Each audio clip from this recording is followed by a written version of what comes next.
जी नाज़रीन, असीं हिन वक़्तु मौजूद आहियूं करमपुर लाड़े इंडस हाईवे ते, जिते चाचड़ बिरादरी तरफ़ां रोड ब्लॉक करे टायरनि खे पाणियूं ॾेई धरणो आयो आहे।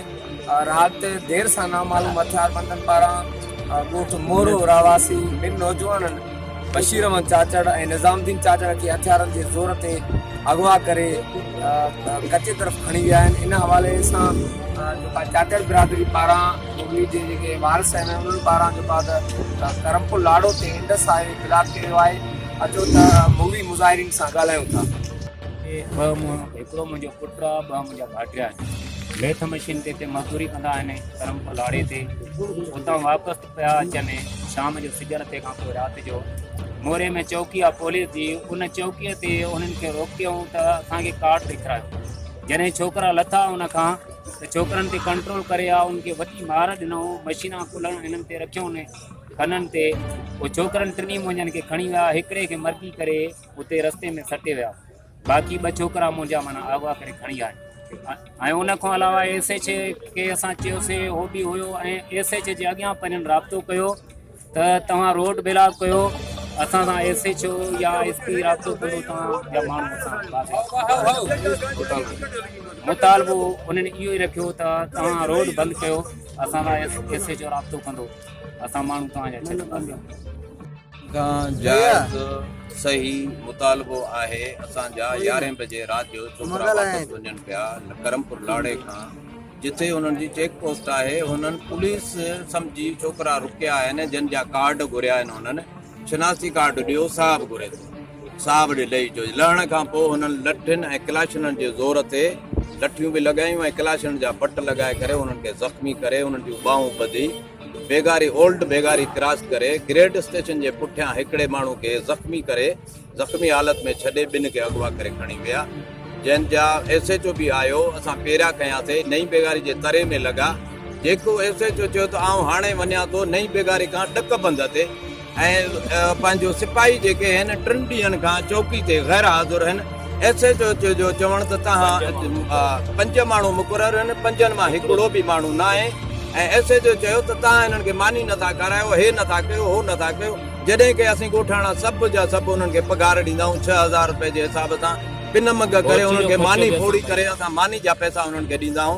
कोई बि असां ते एतिरो अहसासु ऐं रहम नथो थिए इन सिपाहियुनि जी। सॼी जेका कारकर्दगी आहे इन सिपाहियुनि जी आहे। ऐं सिपाही ॾींहं जो नज़र अचनि था, 5 बजे जो कमरो खोलनि था पंहिंजो, ऐं राति जो गायब थी था वञनि।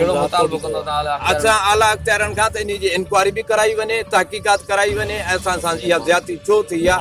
ऐं SP साहिब खे असांजी रिक्वेस्ट आहे, IG सिंध खे ऐं सभिनी खे आला अमलदारनि खे असां रिक्वेस्ट था कयूं त इन वाक़े जी पुरज़ोर हक़ीक़त ताईं पहुचनि त आख़िर इन में मुलविस केरु आहे। असांजो अंदाज़ो आहे त असां सां सिपाहियुनि जेका कई आहे सिपाहियुनि ई कई आहे।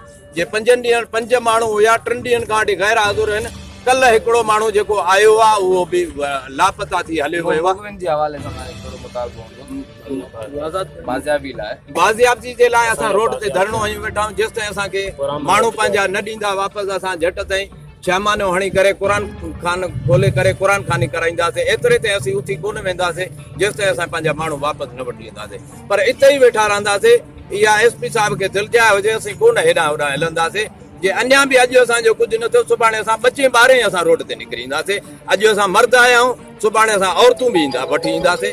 असां पंहिंजे घरनि में महफ़ूज़ नथा रहूं। पंहिंजे घर में असांखे फुरियो वियो आहे। असांखे एतिरी बि तहफ़ुज़ न आहे, पंहिंजे घर में बि रहण जो हक़ु न आहे। त पोइ हीअ असांखे पुलिस या हीअ कामोरा हीअ आला अख़्तियार असांजे कहिड़े कम जा आहिनि, के का ज़रूरत कोन्हे उन्हनि जी।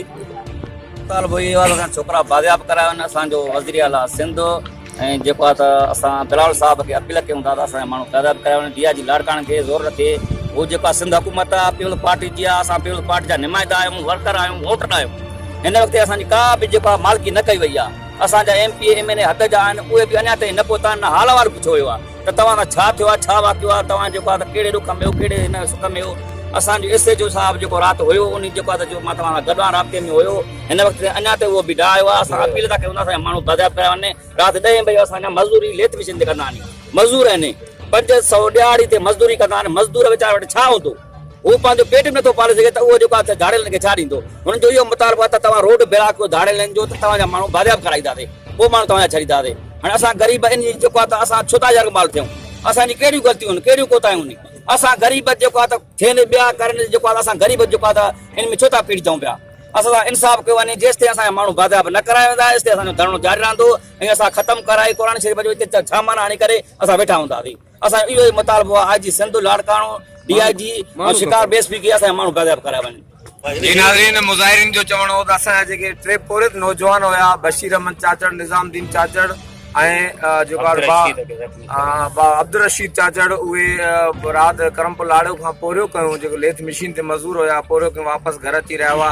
जेकी ॻोठ मोरो में पुलिस चौकी आहे, उते हथियारबंद जेको आहे त लिकियल वेठा हुआ।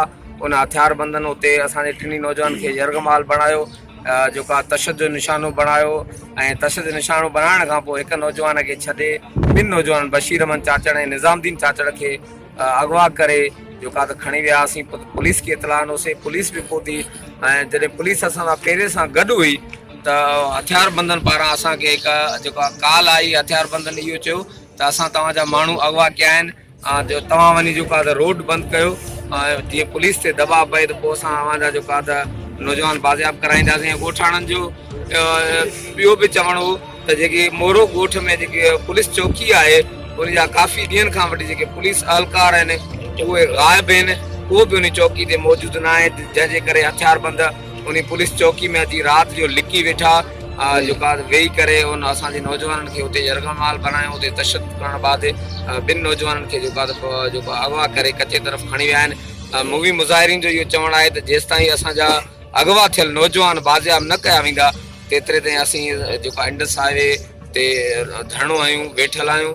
ऐं उन्हनि मुतालबो कयो IG सिंध खां, DIG लाड़काणे खां, SSP शिकारपुर खां त नौजवान अगवा वाक़े जो नोटिस वठी तुरत असांजे नौजवान खे बाहिफ़ाज़त बाज़ियाब कराए वञे। कैमरामैन टीम सां गॾु Javed Usman Bijani, JTN web news, Karampur.